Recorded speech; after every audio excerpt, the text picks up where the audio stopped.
Okay, Chapter 2, Section 7. We are going to learn how to graph absolute value equations. Now, an absolute value equation, graphing it is a lot different than solving it. Do you remember back when we did solving absolute value equations, we had to do case 1, isolate the absolute value, get case 1, case 2, check 1, check 2, okay? It's not like that, but what we're going to do here is we are going to just graph them, okay? Now, the standard form of an absolute value equation looks like this. Y equals A times the absolute value of x minus h plus k. This equation right here is exactly the same to an absolute value as y equals mx plus b is the standard form of a line. We've already talked about the standard form of a line, and we know how to graph a line if we're given y equals mx plus b. So when we go to graph an absolute value equation, we want it to look like this. So let's look at all the parts of the equation. If you look at the a in the equation, which is right here, that is going to tell us the slope or the steepness of the equation. Now, one thing you have to know is that if a is positive, that means you're going to have the shape, the graph is going to be in the shape of a V. Okay? If A is negative, that means it's just going to be upside down. The vertex is the minimum or maximum point on where the graph changes direction. So if you look at these two positive and negative, it's just the end point or where it changes direction at the end of the V. We can also call that a horizontal shift or a vertical shift. Horizontal just means it goes from standard form, it can move it right and left. Vertical shift would be up and down. And we'll talk about that more later. Today we're just going to graph. So let's figure out what an absolute value equation graph looks like. It looks like the letter V like we talked about before. So if I were to just draw a coordinate plane and sketch one, a standard form absolute value equation would just be a V that looks like this. Now, as soon as I change the vertex, all it does is changes the point, and then what happens is the V just moves around. Remember how I told you if the A value is negative, the V is upside down. So what it's going to look like is this. Okay? And we just don't know how flat or how skinny the V is going to be until we have the A value, or where the vertex is going to be until we have the HK. And that's what we're going to do. Once we see the equation, we're going to figure out where the graph is actually going to go, and we're going to be able to graph it. So let's look at the first example. Y equals the absolute value of x plus 2. Now, if you remember the standard form of an absolute value equation, it's y equals a times x minus h plus k. So what is the a value in the green equation? What is the number in front of the absolute value?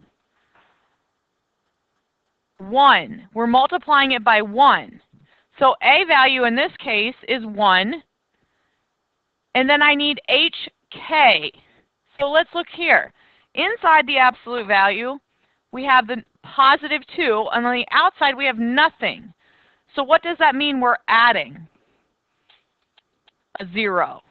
Okay? So my vertex is negative 2, 0. Now, where did I come up with negative 2? How did I come up with negative 2? Because if you look, the original equation, the standard form, has a minus sign right here.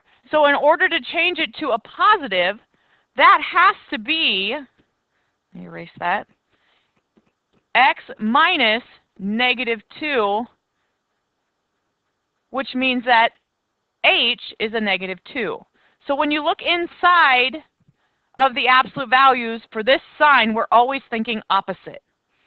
Always, always, always thinking opposite.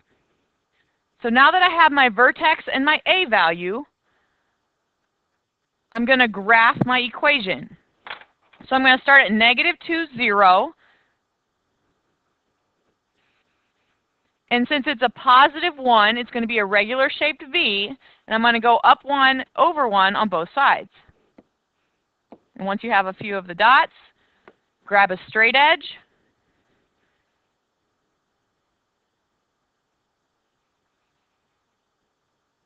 and graph both sides. All right, let's do another example. Before we can start, we need the A value, or also known as the slope, and we need the vertex, or HK.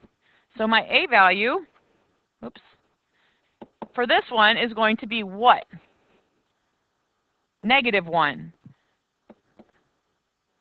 And my vertex,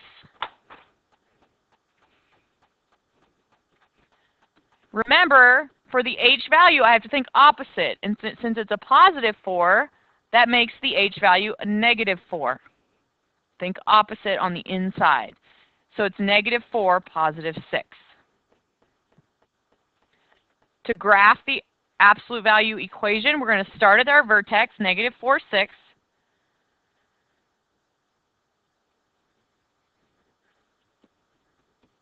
And since it's a -1, what does that tell me about how the graph looks?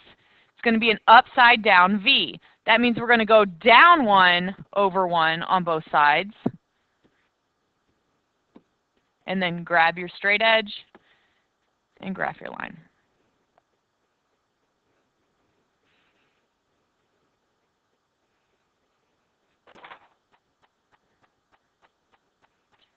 Let's try another one. Y equals 2 times the absolute value of x plus 1. My A value in this case, 2. And my vertex, -1, 0. Very good. So I'm going to start at -1, 0. And I'm going to go up 2 over 1, because since the slope, or the A value, is 2, that's just like having a 2 over 1. Remember, top is rise, bottom is run. So we're going up 2 over 1. And since it's positive, that means it's going to be a V. And then get a straight edge and connect the dots.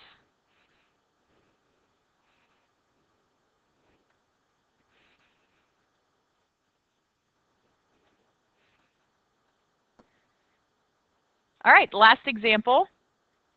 A value for this one is going to be -1/2.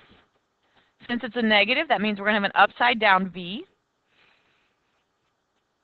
And my vertex, since there's nothing on the inside of the absolute value for the H, that just means it's 0. So we have -0 on the inside. And on the outside, I have a -2. So I'm going to start at 0, -2. And since it's a -1/2, I'm going to have an upside down V. So that means I'm going to go down 1 over 2 both ways.